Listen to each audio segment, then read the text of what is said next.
Hi, my name is Geoffrey. I'm an MD and I practice in the Department of Cardiothoracic and Vascular Surgery. I am a graduate of the University of Michigan Medical School. After Michigan, I did 5 years of general surgery at the St. John Health System in Detroit, Michigan. After that, I went to the Medical College of Virginia in Richmond, Virginia for a 2-year cardiothoracic fellowship. After which time I took a job in private practice as an attending physician at the Charleston Area Medical Center in Charleston, West Virginia.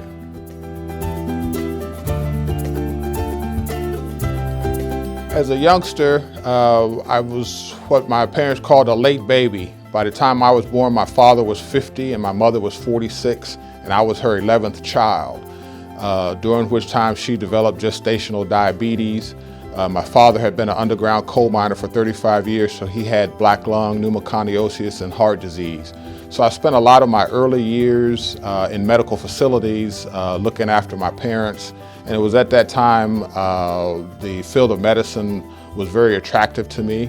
And I pursued that and stayed with it and subsequently became a cardiothoracic surgeon.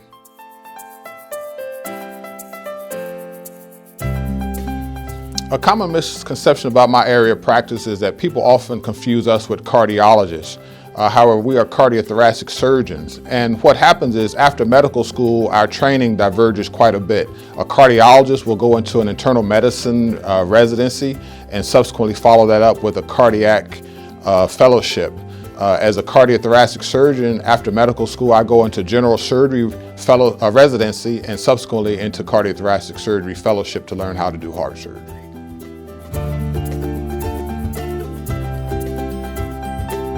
As an adult cardiothoracic surgeon, we specialize in lung and heart surgery. In the heart realm, we do everything from coronary revascularization, what's commonly known as bypass surgery. We also do valvular heart disease, which includes aortic valve replacement or repair, mitral valve repair or replacement, tricuspid valve repair or replacement. We also replace the ascending aorta, typically for aneurysmal disease. And also in the lung area, we do a lot of what's called video-assisted thoracoscopic procedures where we can decorticate lungs that have infection or what we call empyema.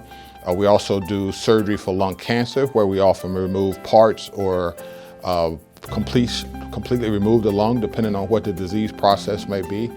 We also do pacemakers, defibrillators, as well as carotid endarterectomy surgery for carotid vascular disease.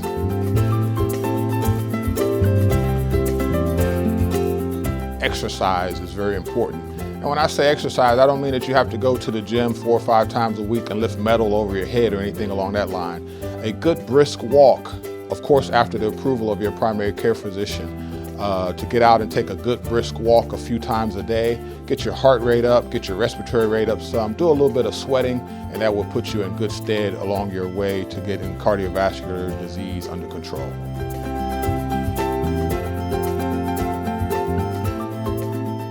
In my free time, I love spending time with my kids and my wife. We have 5 children. And then I enjoy playing chess. Most of the time I play online now because I don't have time to sit down and be directly across from an opponent. So we play online and we can kind of respond as time allows. I also enjoy gardening and travel as often as possible.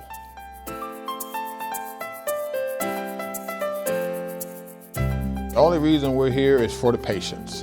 And so my focus is always on each individual patient. I try to get to know them, let them get to know me. I need to get a good understanding of their history, particularly their medical history. We also need to understand what their social situation is like, because when you're doing heart surgery, upon discharge, we need to be able to send people into a favorable condition where their post-op recovery can continue. So I like to individualize my care for the patients that's in front of me. I like to take my time with those people, make sure that before I leave the room, all of their questions are answered and that they understand whatever the next steps are going to be.